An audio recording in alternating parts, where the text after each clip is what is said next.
आज नवरात्रों का पहला दिन है और आज शैलपुत्री माता का दिन है। सुबह सुबह मंदिर जाना था क्योंकि मंदिर में पूजा भी होनी है, इसीलिए मैं और अमन जी तैयार हुए और सबसे पहले तैयार होके हम लोग मंदिर गए। आज मैंने बिल्कुल ये नया सूट पहना है और ये सूट आप सभी को कैसा लगा कमेंट करके जरूर बताना। अब नवरात्रों में माता रानी की पूजा में जो बैठना है, इसीलिए मैंने पायल बिछिया सब कुछ पहना है। अब बताइए आप लुक कैसा लग रहा है और ये सूट कैसा लग रहा है। ये सूट बहुत ही कंफर्टेबल है और बहुत ही बढ़िया है और ये भी बोलना बेस्ट है। अरे हाँ बाबा, बेस्ट है बेस्ट। अब जयदेव ने कह दिया तो जल्दी से कमेंट कर दो कि हाँ एकदम बेस्ट है ये सूट। मंदिर में पहुंचे तब तक पंडित जी ने पूरी तैयारियां कर ली थी पूजा की, और हम लोग जोड़े से साथ में बैठे हैं तो गठजोड़ा भी बनता है। यह रिचुअल्स तो आप सभी को पता ही होंगे। पूजा शुरू हुई और सही बता रही हूँ, एक अलग ही लेवल की पॉजिटिव वाइब्स है यहाँ पर। पहले मैं कभी भी व्रत नहीं करती थी, लेकिन लास्ट टाइम मैंने जब चैत्र नवरात्रों का व्रत किया 9 दिन तक, तब से मन में एक अलग ही ललक जग गई कि हाँ व्रत तो करना ही है। व्रत करके एक अलग ही लेवल का सुकून मिलता है। अगर आप नवरात्रों में व्रत नहीं करते हैं तो एक बार आप करके देखिएगा, आप खुद अगले साल खुद करेंगे अपने मन से। पंडित जी ने पूरे विधि विधान से पूजा संपन्न करवाई और सही बता रही हूँ, पूजा के बीच में जो सुकून मिलता है ना, उसकी तो मैं कल्पना भी आपको नहीं बता सकती। और माता रानी का श्रृंगार भी कितना सुंदर लग रहा था, सच बता रही हूँ, देखकर ही मन कर रहा था कि देखे ही जाए। गणेश जी की पूजा होने के बाद में माता रानी की पूजा की गई, ज्वारे भी लगाए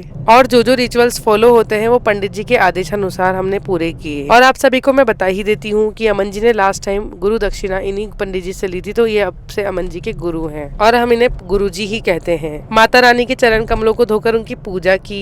आप सभी भी दर्शन कर लीजिए और मैं इस नवरात्रि माता रानी से यही प्रार्थना करूंगी कि आप सभी की मनोकामनाएं जरूर पूरी करेंगे माता रानी। सही में गुरु जी के द्वारा करवाई गई पूजा एकदम मन को संतुष्ट कर देती है। ऐसा लगता है मानो सब कुछ अच्छा है, एकदम पॉजिटिव। पूजा के बाद में हमने मैया रानी की आरती की और सही बता रही हूँ, एक अलग ही लेवल का सुकून, एक अलग ही लेवल की शांति लग रही है मन में। मेरे कहने से आप भी एक बार व्रत करके जरूर देखिएगा। मम्मी जी ने भी आरती की और फिर हम लोग घर पर आ गए। घर पर आए जब पापा जी ने पूजा की सारी तैयारी करके रख ली थी, हम सभी घर वालों ने मिलकर पूजा की और आरती की। सभी घर वालों ने माता रानी के चरण स्पर्श किए और जोत भी देखी। और फिर मैंने ड्रेस चेंज की क्योंकि मुझे घर के काम भी निपटाने थे। सबसे पहले मैंने बालकनी धोई क्योंकि मुझे कपड़े धोकर बालकनी में ही सुखाने थे। एक एक करके मैंने मशीन के सारे राउंड लगाए और जैसे जैसे कपड़े सूखते गए वैसे वैसे उनको उतारती गई और जैसे जैसे कपड़ों का राउंड पूरा होता गया उन कपड़ों को लाइन से धूप में सुखाती गई। और धूप भी बड़ी तेज पड़ रही थी आज, कपड़े भी जल्दी जल्दी सूखते जा रहे थे, इसीलिए मेरे को छत पे जाना नहीं पड़ा और बालकनी में ही मेरा सारा काम हो गया। रेलिंग पर और दीवारों पर कपड़े सुखाने में मुझे दिक्कत इसलिए नहीं हुई क्योंकि मैंने इन्हें अच्छे से धोकर साफ कर दिया था। फिर घर का काम निपटाते हुए मैंने सबसे पहले किचन की साफ सफाई की क्योंकि सुबह मम्मी जी ने खाना बना दिया था। किचन का काम थोड़ा सा पेंडिंग भी पड़ा था। अब शाम को सभी के लिए खाना बनेगा और आज सभी का व्रत भी है, इसीलिए मैंने किचन की स्लैब अच्छे से साफ की। फ्रिज में बहुत सारे बर्तन ऐसे हो जाते हैं जो एक्स्ट्रा पड़े रहते हैं, जैसे कि दूध की बड़ी भगोनी जिसमें थोड़ा सा दूध पड़ा रहता है। ऐसे सारे बर्तनों को निकाला और अच्छे से छोटे बर्तनों में खाली करके फ्रिज को साफ किया। और किचन की साफ सफाई करने के बाद में मैंने सबसे पहले बर्तन मांजे। अब इस चमचमाती हुई किचन में जब शाम को खाना बनेगा तो अलग ही मजा आने वाला है। आप नोटिस कीजिए, मैं किचन की स्लैब 2 कपड़ों से साफ कर रही हूँ। एक कपड़ा अलग है और दूसरा कपड़ा बिल्कुल साफ सुथरा है। रोजाना की तरह आंटी भी आ गई थी सब्जी बेचने के लिए हमारे घर के बाहर, और ये आंटी रोजाना हमारी गौरी के लिए सब्जी देकर ही जाती है खाने के लिए। और ऐसा नहीं कि बिल्कुल सड़ी गली सब्जी देकर जाती है, एकदम ताजा सब्जी जो हम खरीदते हैं उसमें से काट कर रोजाना अलग अलग ताजा ताजा सब्जी देकर जाती है। जैसे कि आज इन्होंने कद्दू दिया, कभी लौकी दे जाती है, कभी क्या दे जाती है, और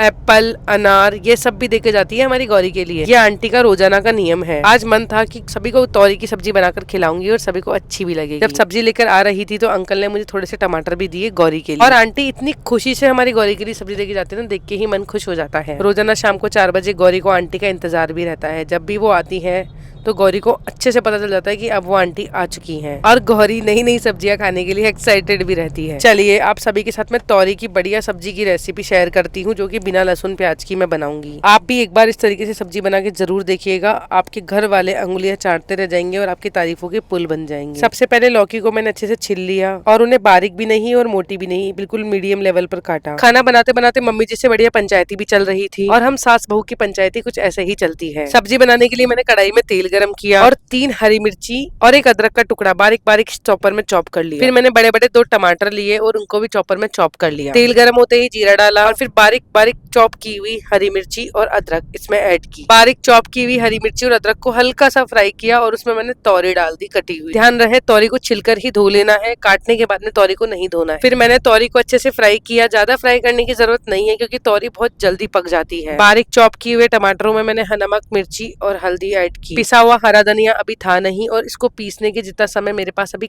नहीं था, इसीलिए जो भी बेसिक मसाले मेरे पास थे मैंने वो ही ऐड किए हैं। बेसिक मसालों के साथ बारीक कटे हुए टमाटर डालने से पहले इसमें अच्छी खासी हींग ऐड कर देना, सब्जी का स्वाद बहुत बढ़िया हो जाए। फ्राई की हुई तोरी के अंदर हींग डालकर ही ग्रेवी डालनी है बेसिक मसालों के साथ में। फिर सब्जी को अच्छे से मिलाएंगे और थोड़ा सा पानी ऐड करना है और ढककर 2 से 3 मिनट अच्छे से पका लेना है। तोरी की एकदम लाजवाब सब्जी बनकर तैयार हो जाएगी, सभी अंगुलियां चाटते रह जाएंगे अगर खाएंगे। जब अमन जी घर पर आ गए थे तो मैंने जल्दी से जीरा सेका और रायता बनाया, बेजड़ की रोटियां गर्म की और उसमें मक्खन डाला, सब कुछ देसी ही देसी। बहुत सारे मसाले मिलाकर बढ़िया सा रायता बनाकर तैयार किया और ये रायता बहुत ही बढ़िया लगता है। रायता, रोटी और साथ में इतनी टेस्टी सब्जी। किचन का सारा काम निपटाकर मैं और अमन जी खाना खाने बैठे और माता रानी को प्रणाम करके हमने व्रत खोला। अब जल्दी से कमेंट करके बता दो आपको आज का ये लॉन्ग व्लॉग कैसा लगा। अब मैं आपसे कल मिलती हूँ एक नए दिन के साथ।